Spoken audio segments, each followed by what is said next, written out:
Austin, and I'm a volunteer at the Halifax Humane Society.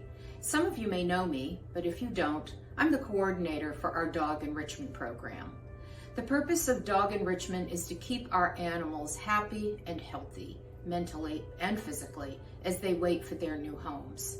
We do this primarily through the use of little food treats, food rewards, some of which we make right in our own kitchen.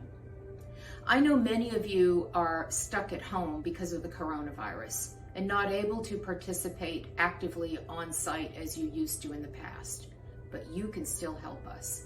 I'm going to show you a couple of items that we use in enrichment that are easy, fast, and very inexpensive to make. We actively use these items in enrichment, and if you can help us fill our freezer with these items, we're in a better position to keep our enrichment program going strong, not just for the dogs in the A kennel, but for our stray side dogs as well. So let's take a look and see if something interests you, and let's get started. And now I'm going to show you how I make stuffed paper rolls. You can see that we use toilet paper rolls for this. We also use paper towel rolls, which I tend to cut down for size. And I like to flatten these first, and then I also cut little notches in both ends because I'm going to close both ends, and I'll show you why as we go along. I like to use canned dog food for these. Most dogs like canned dog food, and they don't see much of it in the kennel. We feed them kibble for the most part, so that right there makes it a special treat. So once I'm done with that, I close the second end, and now I have a bit of a dog food puzzle. They know the food's in there, they can smell it, but they're going to have to work at it to get it out. And that's perfect. That's just what we want for enrichment. If you are interested in doing this, all you have to do is get a hold of some paper rolls, and if you don't have a supply at your house, Zoe always has a supply in her office, and it's easy for us to get more anytime we need to. Now, once these are made, they need to be either refrigerated or frozen until you can get them to the Humane Society. If you take them to the Humane Society and are able to go in, we have a refrigerator freezer on the A kennel side that is exclusively for dog food and dog treats. If you're not able to volunteer right now because of COVID, give Zoe a call and she'd be happy to coordinate a time to meet you either in your car at the parking lot or at the front desk, take your supplies from you and put them in the freezer for the dogs.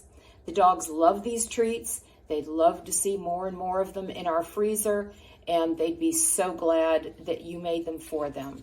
So please give it some thought, and thank you for watching. This time we're going to take a look at how I make frozen pup pops, or pupsicles as we call them. We use 3-ounce Dixie cup paper cups that you can buy in any grocery store. These are the little bathroom cup size.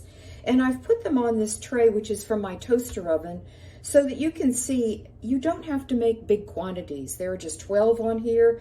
That would still be a great help and really help us fill that freezer for our dogs. I am using broth right out of the carton. I did cut it with water, half and half, and I just go ahead and I fill the cup half to 2/3 full. Today I happen to have a few dog treats I'm going to put in here as well. I don't do that every time. From here, of course, it goes into the freezer. I recommend that you practice once or twice with just a couple cups of water. You do have to have a steady hand to get this to the freezer and make sure that it will slide in without things tipping over or getting bumped. But other than that, this is extremely easy. They'll freeze about overnight or maybe after a few hours more. And then I put them in a grocery store bag to make them easier to carry around.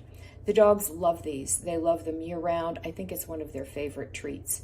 If you make them, please bring them to the Humane Society, and if you are still actively volunteering, you can put them right into the refrigerator freezer that we have on the A kennel just for dog treats and dog food. If you can't currently volunteer, get in touch with Zoe and she'd be happy to either meet you at your car or at the front desk, take the bag and add it to our collection. I hope you'll take a look at this and consider whether or not it's something you can do. It would be a big help and the dogs would love you for it. Thank you so much.